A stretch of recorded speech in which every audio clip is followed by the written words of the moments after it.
Wow, a decade really has left its mark on you. Yeah, chuckles. A single woman in her 40s, huh? Quite the spectacle. As we reunited after years, my ex-husband couldn't resist a jab. This was the man who left me for his mistress, leaving me shattered. A decade ago, he dismissed any possibility to fatherhood. I had hoped time might have softened him, but alas, some traits linger.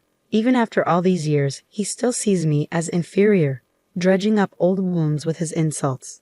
Swiftly, I ended our encounter, unwilling to subject myself to further indignity, and in an unexpected twist, I found a subtle vengeance against him. I'm Maria Garcia, 30 years young, thriving in my career at a publishing house. Despite the business, life is fulfilling.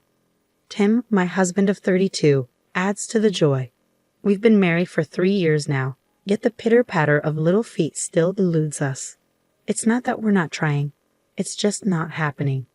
At the onset of our marriage, I was eager to start a family immediately. The idea of motherhood, of nurturing a little one, had always been a dream. But reality hit hard, and despite 3 years passing, there was no sign of a baby. Initially, I brushed it off, thinking it would happen when the time was right. But as time marched on, anxiety crept in. Why wasn't it happening? We weren't using any form of contraception. I'll never forget the moment I realized the implications. What if it's me? What if I'm the one who's unable to conceive? The thought was paralyzing, threatening to strip away my identity as a woman. Unable to confide in my husband, I made the decision to visit a gynecologist. The verdict was crushing. Natural conception was off the table, and a barrage of tests lay ahead. Some had to be timed with my cycle, others after it had passed. As someone unfamiliar with this terrain, the 2 months leading up to the tests were grueling. I approached the appointment with a silent plea in my heart. As I nervously rubbed my cold hands together and entered the examination room, the doctor delivered the verdict. We've conducted a thorough examination, Miss Johnson, and found nothing out of the ordinary. Huh? So there's nothing wrong with me? That's correct. There's no discernible issue. Your body is perfectly capable of conceiving. Then why hasn't it happened? In that moment, a single notion dawned on me. The doctor seemed to share the same inkling, his expression tinged with gravity. Have you considered having your husband tested as well? So you're suggesting the infertility might lie with my husband, not me? That's correct. It's not widely known, but approximately half of infertility cases stem from issues with the male partner. Half? It's common to assume infertility is primarily the woman's issue. But as you can see, that's not always the case. We found no abnormalities in your tests, Miss Johnson. So there's a chance it could be my husband. While the likelihood isn't negligible, ultimately we won't know until we investigate further. I absorbed the doctor's words in silence. I'd always assumed female infertility was more prevalent. As the doctor suggested, I made the decision to have Tim, my husband, undergo testing as well. That evening, as soon as Tim returned from work, I broached the topic. Hey Tim, would you be willing to accompany me to the women's clinic I've been visiting on our next day off? Huh? Why do I need to go? Well, today I received the results from my infertility test and everything came back normal. Huh? So, it's not just that. The doctor explained that in roughly half of infertility cases, the issue lies with the man. So, I began to explain what I'd learned from the doctor when Tim's expression hardened and he released a heavy sigh. Are you implying I'm the reason we can't conceive? I'm not implying anything, but the possibility can't be dismissed, so I think it's important for you to get tested. Don't be ridiculous. Me, infertile. I'm a man. It's impossible for me to be the problem. But the doctor mentioned it could be an issue on the man's end too. Don't put stock in everything some quack doctor spouts. Clearly, the issue lies with you, the woman. You're blaming me for our inability to conceive when it's your problem. Tim's voice escalated as he forcefully hurled a cushion at me. It struck my head, sending a jolt of pain. Ouch. I'm telling you, it's your fault, got it? You're insinuating that I'm the reason for our infertility. I'm not. You're jumping to conclusions. I was simply discussing possibilities, nothing more. There's no basis for that assumption. Don't pin our infertility on me. I'll even report this to my mother, okay? No, please don't. Besides my father-in-law, my mother-in-law harbors doubts about her only son and holds a negative opinion of me. I've always tried to minimize our interactions and avoid upsetting her. Despite my efforts, my husband wasted no time contacting his mother, painting me as the culprit. "Hey Mom, Mary's accusing me of being infertile. Normally, if there's a problem, it's the woman's fault, right? You agree, don't you, Mom? It's ridiculous. I'm fed up with being blamed." Tim deliberately spoke loudly so I could overhear him as he conversed with my mother-in-law. Unable to stomach his words, I retreated to my room. That day, Tim never offered an apology, and his demeanor towards me grew even colder from the following day. It had been a year and a half since our marriage, and though our conversations had dwindled compared to our new days, his newfound indifference was unprecedented. Another year and a half slipped by, yet our dynamic remained unchanged. Today, as he nonchalantly lifted his breakfast to his lips, he casually remarked, "Your cooking is still as bland as ever. How do you manage to mess up something as simple as breakfast?" But I made your favorite French toast today." I enjoy delicious French toast. Who would willingly eat something this terrible? "Sorry, if you don't like it, you don't have to eat it." "Huh. Why you want me to go to work hungry?" "Well, it's not like." "Ah, fine then, since I'm grabbing breakfast from the convenience store, you're covering it, all right?" My husband abruptly rose from his seat, snatching my wallet from my bag with more force than necessary. Extracting a $50 bill, he pocketed it without a second thought. "Wait a minute, $50 is too much." "Huh? You got a problem with that?" "I'm just tired of choking down your terrible cooking. Let's call it payment for this week's breakfast." "But that money was for my hair salon appointment this weekend." "It's absurd. You're infertile. So don't waste money on frivolous things to improve your health. Do some exercise, you idiot." With a contemptuous glance, my husband exited the living room. As soon as I heard the door shut, tears streamed down my cheeks. Why do I have to endure this? A wave of frustration and sorrow engulfed me. Before I realized it, I had been crying in the same spot for 30 minutes, much like I had been doing for days. Then one evening, my husband returned home from work with an unusual cheerfulness. I wondered if something good had happened. Just as I pondered, he addressed me with a radiant smile. "Mary, I want a divorce." "What? Divorce?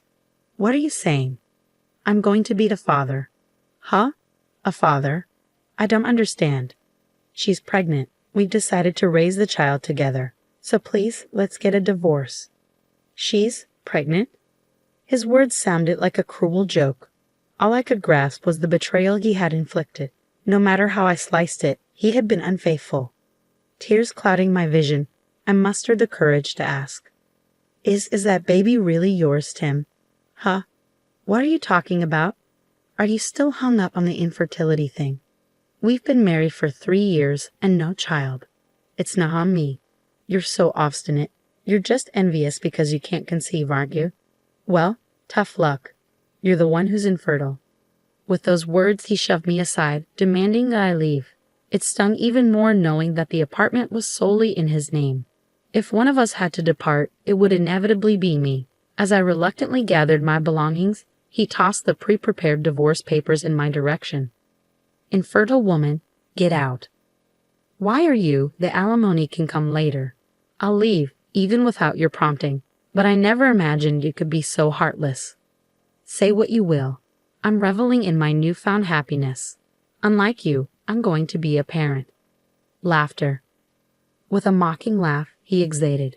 The man standing before me was a stranger, no longer the Tim I once adored.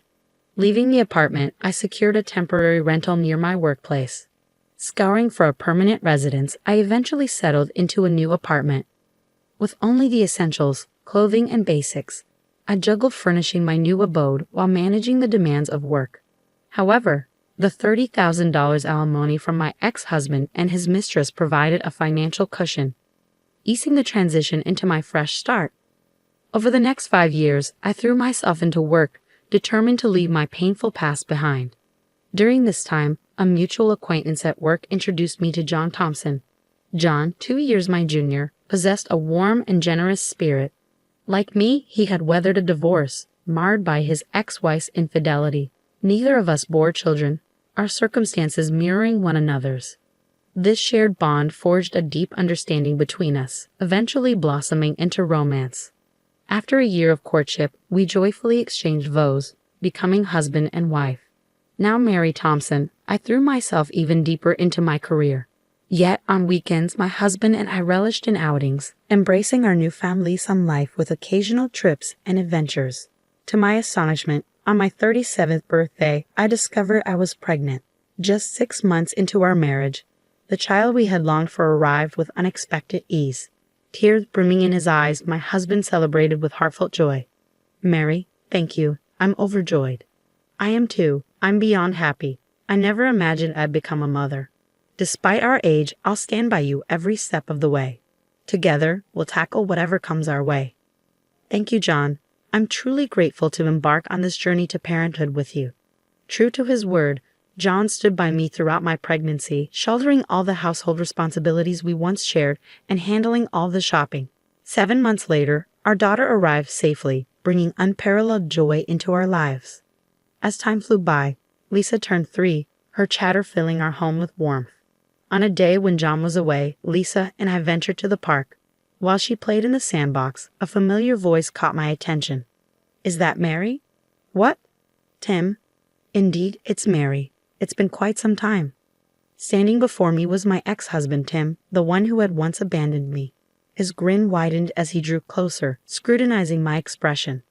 "What brings you here, wearing that despondent look? Waiting for someone to sweep you off your feet. That's absurd. Please just leave me alone."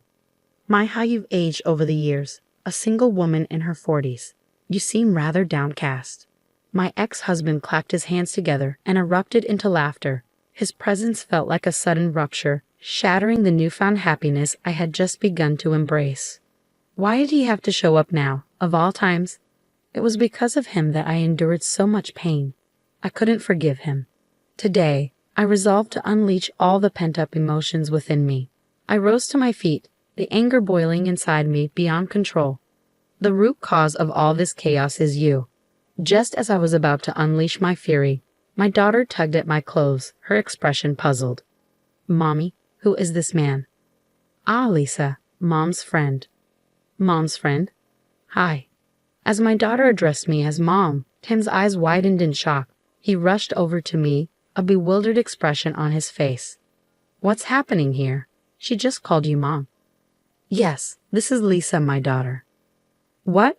That can't be right. You were infertile." "I told you this a decade ago, didn't I? The issue wasn't with me. I even got tested to prove it. So this child, she's undoubtedly yours." "Yes, Lisa is unequivocally my daughter, born of me." "No, it's impossible." Tim's complexion drained of color, his face contorted in disbelief as he staggered backward. I posed a question to him. "Tell me, are you absolutely certain your children are your own?" "What? What are you implying?" "Have you ever considered it? I've always suspected that you were the reason for our infertility." "Stop it. That's absurd. It's impossible. After all, I'm still raising a child with her." "Well, doesn't that speak volumes? It's not just about who gives birth, but who raises the child. If it doesn't bother you, then there's no doubt that child is mine." "That's preposterous. You deserve to feel the sting of her deception. Why don't you suffer a little?" With a strange cry, Tim fled, tears streaming down his face. My daughter looked at me, bewildered, as I couldn't help but chuckle at his pitiful display. "Mom, was that man not your friend?" "No, he wasn't. But you know what? I owe him a lot of gratitude." "Wait, why is that?" "Because if it weren't for him, I wouldn't have met you, Lisa." "Really? Then do you think he's grateful too?" "That's right, Lisa. You are the most precious gift to both me and your father." I embraced my daughter tightly as she jumped into my arms. I may have been harsh with Tim, but truthfully, I don't hold much bitterness towards him anymore. His betrayal led me to meet John and Lisa, whom I cherish deeply. It turns out, Tim confronted his wife about their child later on. She admitted to having affairs with multiple men at the time, choosing Tim for his stable income. A DNA test revealed Tim wasn't the biological father, and he discovered he was infertile after undergoing tests. Eventually, they divorced, leaving Tim devastated and disillusioned with people. He hasn't ventured outside since, with only sporadic visits from his mother-in-law. Losing his job added to his woes, and finding new employment remains elusive. Meanwhile, my career has flourished, culminating in a managerial role. Our income has grown, affording us more family getaways. Witnessing the joy on my daughters' and husband's faces fills me with profound happiness. My choices were never misguided. Through adversity, we've arrived at these blissful days. I refuse to dwell on the past. With my cherished daughter and devoted husband, let's embrace a promising future as a family of 3.